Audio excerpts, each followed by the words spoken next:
The all-new 2023 Range Rover Sport. It's safe to say without this vehicle and its bigger brother, the regular Range Rover, JLR as a brand would not exist. These are the two most important vehicles in their entire product portfolio. Now, exterior styling is not something we normally talk about on this channel, as it is largely subjective. But with some of the recent abominations that come from Germany, I think it's a good time to talk about it. And I really like the approach JLR has made with these two cars. It looks modern, yet relatively elegant. It looks expensive, and it doesn't feel overstyled. You combine that with some excellent exterior color options and very good customization of the exterior and interior of this car for a more boutique vehicle. It does a good job feeling expensive and special. Sadly, the tester we have is an SE. This is a base model. It comes in at $83,000. It has a couple options, things like piano black, which pushes it into the $85,000 range. This is not the best demonstration of what you can do with this car. The interior specification is fairly drab, and it doesn't have to be. Let's talk about interior usability next. This is a two-row mid-sized SUV. It competes with things like the Porsche Cayenne and BMW X5, both being two-row SUVs, and it's essentially the same size. With a second row up, it's 32 cubic feet of cargo capacity. With the second row down, you're looking at like 118, which is pretty big. This is a fairly usable SUV if you have a small family. And if you are going to put full-size adults in the second row, as long as the front occupants don't have full-blown gangster leans going, you'll be really comfortable. You have good legroom, good headroom, and the seats themselves are pretty good. And of course, you have second row climate controls.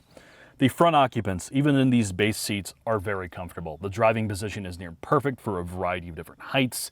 You can be a shorter person, you can be a taller person, and you will have a good command of the road. And there are essentially no blind spots, as there's a lot of glass in this car. Visibility is not a problem, and of course, when you combine that with the 360 cameras, you shouldn't have a problem parking this thing either. Controls, they are logically laid out. If you are not the most tech-savvy person, you can get in this car despite its enormous screen and figure out how to use everything instantaneously. You have physical HVAC controls. You have a jog dial for your drive mode controls. You have a regular digi-stick for your shifter, and all your steering wheel controls, albeit they are piano black, are easy to use. Your gauge cluster has good information, very legible, and this has JLR's latest version of their infotainment. They call it Pivy Point. I think this is their third system, and I can't believe I'm saying this. It's one of the best infotainments I've used, period. JLR in the past has had some terrible infotainment, and this works really well. The menu structure is logical. Most importantly, it's very fast to react. This is one of the fastest vehicles I've ever been in to pair to my phone. Mark will tell you the same thing even with his Android device. Audio system, this has the base Meridian. Again, the spec of this car is doing this thing no justice whatsoever. It's a 400 watt audio system. Mark will show you the audio graphs. But as you move up the trim levels, or if you want to option some of the higher Meridians, I promise you they will test very well. JLR puts a lot of effort into making sure the audio systems of these cars are exceptional. Noise floor, even without the noise canceling audio system in this vehicle, is very quiet. That's something JLR prioritized with this generation of Range Rover Sport. And I've never once felt like this was a noisy cabin. In fact, this is probably one of the quietest SUVs I've ever been in, including some of the ultra luxury ones. The last thing to talk about is interior storage. You have big door cards or door pockets, so large bottles can fit in there.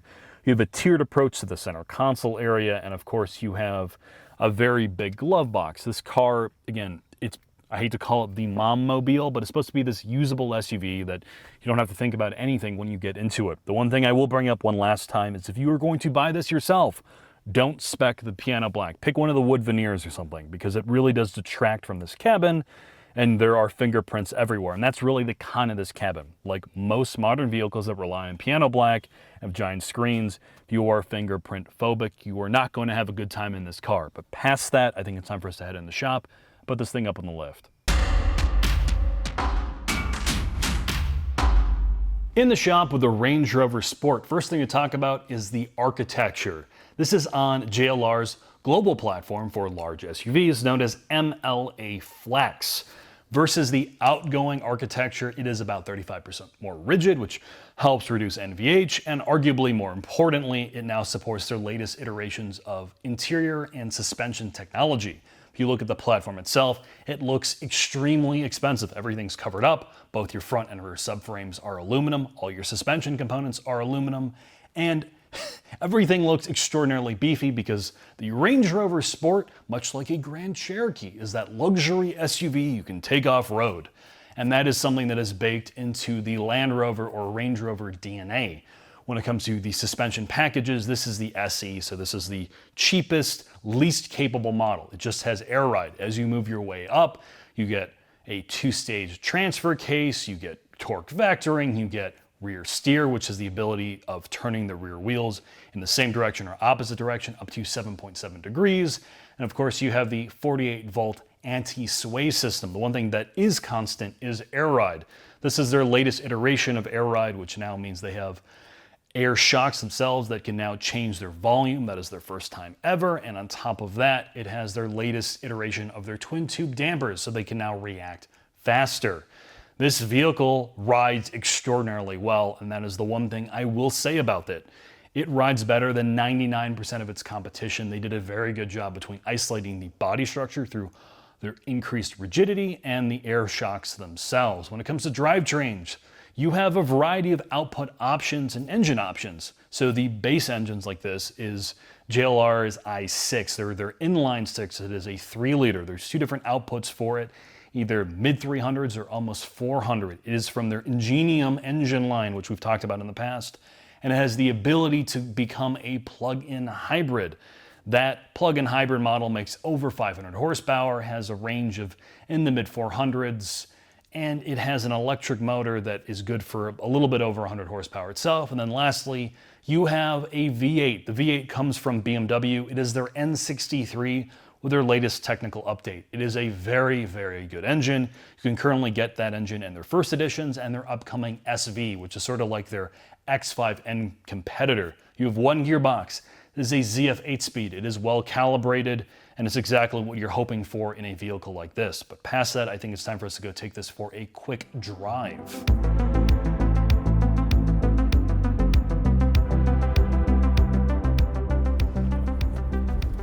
Oh boy, Mark, we're the last people on planet Earth to drive the Range Rover Sport, and naturally, we have the cheapest model. This is the P360 model, representing the lowest power output you can get out of this Ingenium inline 6. This is a mild hybrid like everything else on the planet. You drove this first. What do you think of it? Well, I got in it, and to be fair, we never get low or poverty spec luxury vehicles. They're always maxed out so you can see every feature. So this is a first for us to get something that nobody would buy this unless you work at a dealership like, hey, we got this you thing. got a Nobody lease wants special it. for like $500. A salesman special. But so one thing that really stood out for me was the feel of it is way better than what I perceived previous generation JLR products to be in terms of an SUV. It finally feels less truckish and generic. The technology matches up with the outside. The center displays match up with the way the body looks and the way that it drives. I was really struck by the fact that even though this was cheap, it's the cheaper end of this vehicle, it rides really, really well for a truck, and it rides and it's really quiet for what it is.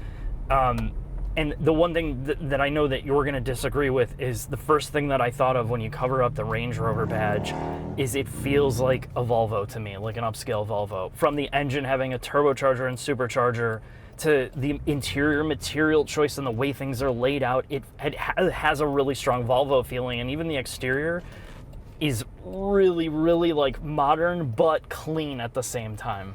I think this is now, in the past you bought Range Rovers because you either wanted to go off-road or you wanted the badge. Yeah. Now you're in a car that I think finally is legitimately as good to drive as its other luxury, like full-blown German luxury SUV counterparts. I think this thing rides better than an X5. It may not ride and have the body control of a Cayenne, but I think the actual impact quality is pretty good. Exterior styling, I know I talked about in the beginning of the video, I really do think this is one of the best looking modern SUVs you can get into. The interior space, other than all this piano black shit, which hopefully you can option out, is really good. I mean, this head unit, despite being covered in fingerprints, which is a common problem, it's really fast. I'm sure, as we've been in some of the other high-end JLR products, when you get the full-blown Meridian audio systems with like 29 speakers, it's probably very impressive.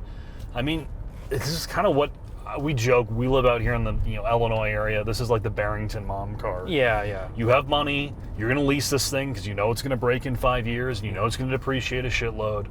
And for the 3 years that you have this thing for 12,000 miles a year, you're going to really like it.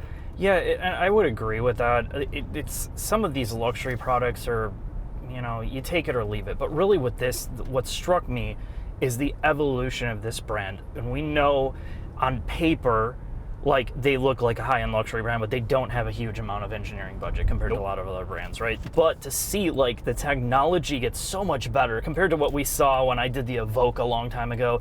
That's like, that car was beta compared to this. This feels really, really well sorted out as a street luxury SUV. And I know, like, our Euro counterparts, like, get tight in the pants over Range Rover and Land Rover. That's like, they have an irrational love for some of the older JLR products, where this really has taken the brand to the next level. Like, the tech is so much better than it used to be. The ride refinement is so much better. It's actually usable as a street car, and you kind of put the off-road shit in the background, like, oh, it could go off-road, which nobody ever does. Nope. This is a really good luxury product, and I would love to actually drive one of the higher-end ones. With a V8 rear steer and all that other fun without stuff. the nerfed engine, like the compliance engine and some of that. Like, it's still good without that, and I think if you optioned it right, you'd really appreciate this if you were leasing it. Yeah, I think this is a good alternative for that class of buyer who's looking at things like a Cayenne, or really, really high-end Merc or BMW. I could see myself getting into a vehicle like this. Again, personally, I don't see the value in blowing $130,000 when you fully option one of these things out on a hauler. But if you're someone who is in the position where they can write off their lease or whatever, this is a good car. I guess the real question comes down to, if you had this money, and I'm going to leave out how I feel about this thing personally, but if you had the option of a Cayenne, like a Q7 or Q5, higher end German counterparts, BMW, would you really choose this over them though? Is it good enough? From a driving perspective, again, people who buy these things, like, do I think this Ingenium inline six is as good as the B58? No, I don't. But do I think it's better than the inline six in a Mazda? Absolutely. But it better be, right? Right. So it's a lot more money. From a driving dynamics perspective, you and I both agree the best driving SUV by a country mile is a Cayenne. Yeah. But the Cayenne is not a good visually looking SUV. It's not. No, you're right. And I think if you're, again, that person who doesn't necessarily care about the 1010's handling, they just want something soft, they want a pretty interior, they want a pretty exterior, and they want the badge, I would take this over like a GLE any day of the week, like a Merc product at least. Yeah, that's a good point. Well, I guess I'll be curious to see what the reaction is, what people really think about this, and those that have owned other vehicles in the class and have gone to this, because this is really, I know you're going to do the final thoughts. Oh, you're going to meet a lot of owners, Mark, because you're going to be in the service depot with your bro. Hey, what problem did you have this week? I mean, aside from that, I really am impressed overall with how much better this is as a luxury product than where it was before, like the previous generations, Jack. So let's head into the final thoughts, sir. All right. Fucking terrible engine name, Ingenium.